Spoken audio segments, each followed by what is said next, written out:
வாழ்க வளமுடன். பேராசி ஆனந்தி அன்பழகன், திருவண்ணாமலை. இன்னைக்கு சிந்தனையாக என்ன எடுத்துக்கலாம் அப்படின்னா, நாளொரு நற்சிந்தனையிலேருந்து சினத்தை வெல்வோம் அப்படின்னு கொடுத்துருக்காரு. சுவாமி சப்ஜெக்ட்லாம் பார்த்தீங்க அப்படின்னா அந்த எழுத்துலேயே பார்த்தீங்கன்னா அதோட வேல்யூ புரியும்.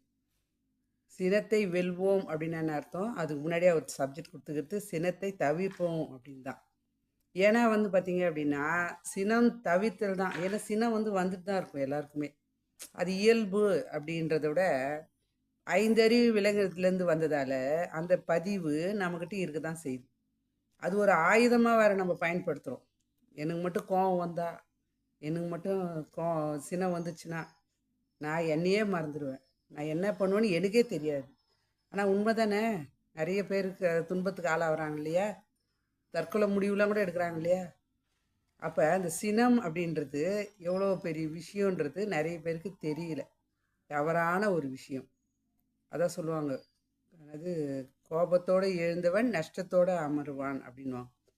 அப்போ அந்த நஷ்டம்னா என்ன அர்த்தம் அப்படின்னா, நான் பொதுவாகவே சொல்லுவேன், மற்றவங்க செய்கிற தவறுக்கு நமக்கு நாமே கொடுத்து கொள்வது தண்டனை தான் இந்த சினம் அப்படின்றது. கோபம் இருக்கிற இடத்துல தான் குணம் இருக்கும் அப்படின்னா, நம்மளை பொறுத்தவரை கோபம் இருக்கிற இடத்துல அந்த நேரத்தில் குணம் இருக்காது. அப்போ அந்த கோபம் எப்படி நம்ம வெல்றது அப்படின்னா, அறிவு கொண்டு தான், நம்மை கொண்டு தான் நம்மை நாம் உணர்ந்து கொள்ள வேண்டும், திருத்தி கொள்ள வேண்டும். இல்லை அப்படின்னா மனவளக்கலையில் தியானம் செய்தும் சுவாமி அழகாக சொல்லுவார், ஒரு கூட ரோஜாப்பூ எடுத்துன்னு போயிட்டு சாக்கடையில் கொட்டினது தான் அப்படின்வார்.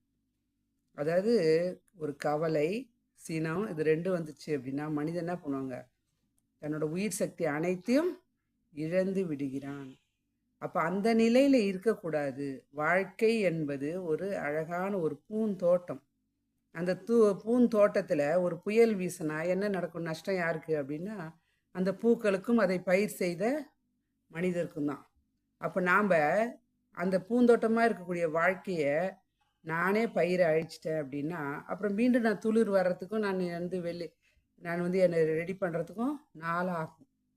அப்போ அந்த நிலை இல்லாமல் சரியாக வாழணும் அப்படின்னா நாம் என்ன பண்ணுங்க, கோபத்தை வெல்வோம் அப்படின்ட்டார். சரி, கோபத்தை வெல்றதால என்ன லாபம் அப்படின்னா, முதலில் உடல் நலம் காக்கப்பெறும். உடம்பு தான் முதல்ல முக்கியம் இல்லைங்களா? இப்போ கோபம் வரும்போது என்ன ஆகுது? நரம்பெல்லாம் படபடன்னு ஆகுது, கை காலெல்லாம் உதிருது. நமக்கு நானே என்ன செய்கிறேன்னு எனக்கே தெரியலன்னு சொல்கிறோம். ஏன்னா சொல்லுவாங்க, இப்போ சொன்ன மாதிரி ஆத்திரத்தோடு எழுந்தவன் நஷ்டத்தோடு அமர்வான்ற மாதிரி அந்த கோபம் என்ன பண்ணுங்க, நமக்கு அறிவு கண்ணை மூடி விடுகிறது. அப்போ கண்ணெல்லாம் என்ன ஆகுதுங்க, ரெட்டிஷாக ஆகுது. எந்த அளவுக்கு நம்ம எனர்ஜி கோபத்துக்கு எடுத்துகிட்டு வந்தால் அப்போ என்ன ஆகுது, கண் ரெட் ஆகுது. இப்போ பால் இருக்குது அப்படின்னா இருக்க வரையிலும் தெரியாது, ஆனால் பொங்கும் போது என்ன பண்ணுங்க, பொங்கி வழிஞ்சிச்சுன்னா போயிடுச்சு. அப்போ வழிஞ்சது தான். அப்போ நம்ம உடம்புல இருக்கக்கூடிய ஜீவகாந்தம் சொல்லக்கூடிய உயிர் சக்தியை நம்ம வாரி இறைச்சிட்டோம் அப்படின்னா மீண்டும் என்ன பண்ண முடியும்? அது நம்மக்கிட்ட வரத்துக்கு எவ்வளோ நாள் நம்ம தவம் பண்ணியிருப்போம், எவ்வளோ நன்மை செஞ்சுருப்போம், எவ்வளோ மனதை அமைதி நிலையில் எடுத்துகிட்டு வந்திருப்போம். அப்போ கோபத்தால் என்னங்க, ஒரு பாடலே கொடுத்துருப்பாரு, அம்பலவான கவிராயன் அப்படின்ற ஒரு அறிஞர் சித்தர் அவர் கொடுத்துருக்காரு. கோபமே பாவங்களுக்கெல்லாம் தாய் தந்தை, கோபமே குடியை கெடுக்கும், கோபமே ஒன்றையும் கூடி வர ஒட்டாது. அப்படி நிறைய கொடுத்துட்டே போகிறார். அதில் உடல் அளவில் பார்த்தீங்க அப்படின்னா, இப்போ கண்கள் சிவக்குது, ரத்தம் நம்மளோட நாடி நரம்பெல்லாம் புடைச்சி அடங்கும்போது அதில் நமக்கு எனர்ஜி போகுது. அப்போ ரத்தம் என்ன பண்ணுங்க, கொதி நிலையில் வரும். அப்போ என்ன ஆகுது, கொதிச்சிருக்கும். அப்போ உடம்பு என்ன ஆகுங்க, ரொம்ப பிபி எல்லாமே எகிரும், ரத்த கொதிப்பு வரும். அப்போ இன்னும் பார்த்தீங்கன்னா ஆழ்ந்து போனோம் அப்படின்னா நரம்பெல்லாம் தளர்ச்சி ஆகிடும், கை கால் விழுந்து போகுது, மூளை செல்களையும் பாதிக்க செய்யும், நாக்கு உள்ளே இழுத்துக்கும். அப்போ எவ்வளோ விஷயம் நடக்குது. அது கோபமாக வந்தால் மற்றவங்களுக்கு வரும்போது நம்ம பார்க்குறோம், ஐயோ என்ன இப்படி ஆகிட்டாரு, இவர் நல்லா தானே இருந்தாங்க, ஏன் இவங்க இப்படி ஆயிட்டாங்க அப்படி சொல்கிறோமே. ஏன் அந்த கோபம் வந்து அப்படி மாறிடுறாங்க, அவங்க அசிங்கமாகிடுறாங்க. சிங்கம் மாதிரி இருந்தவங்க அசிங்கமாக ஆயிடுறாங்க. அதே தானே நமக்கும். அப்போ நம்ம அதான் சொல்ல, சுவாமிஜி கோபம் வந்தால் போய் கண்ணாடி முன்னாடி நின்று பாருங்கன்னு. அப்போ உடல் நலம் பாதிக்குது, மனவளம் பாதிக்கும். மனவளம் பாதிக்குதுன்னா என்னதுங்க, நம்ம சுற்றி இருக்கிறவங்க நம்ம யாருக்கிட்டையும் ஐயோ அவங்க கோவக்காரு போகக்கூடாது, அவங்க நம்மளுக்கு பட்ட பேரே கொடுத்துருவாங்க, அவங்க சரியான கோவக்காரங்க, அவங்ககிட்டலாம் யாருங்க வச்சுப்பாங்க, அப்போ நம்மை விட்டு விலகி செல்வார்கள்.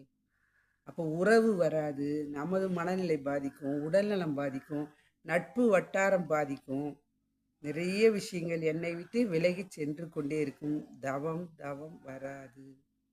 சினமுடையோருக்கு தவம் கிட்டாது, தவம் உடையோருக்கு சினம் வராது. அப்போ நம்ம என்ன பண்ணோம் அப்படின்னா, சினத்தை வென்றால் நம் அகிலத்தையும் ஆளக்கூடிய தன்மை, இரையாற்றல் ஒவ்வொரு மனிதருக்கும் கொடுத்திருக்குது என்பதை உணர்ந்து சினத்தை வெல்வோம், வாழ்க்கையில் சிறப்பாக வாழ்வோம் என்று சொல்லி இந்த அற்புதமான வாய்ப்பை அளித்த இறைநிலைக்கும் குருவருக்கும் காலம் சேவையும் எடுத்த அனைத்து நல்ல அன்பு உள்ளங்களுக்கும் நன்றி. மீண்டும் சந்திப்போம், சிந்திப்போம். வாழ்க வளமுடன்.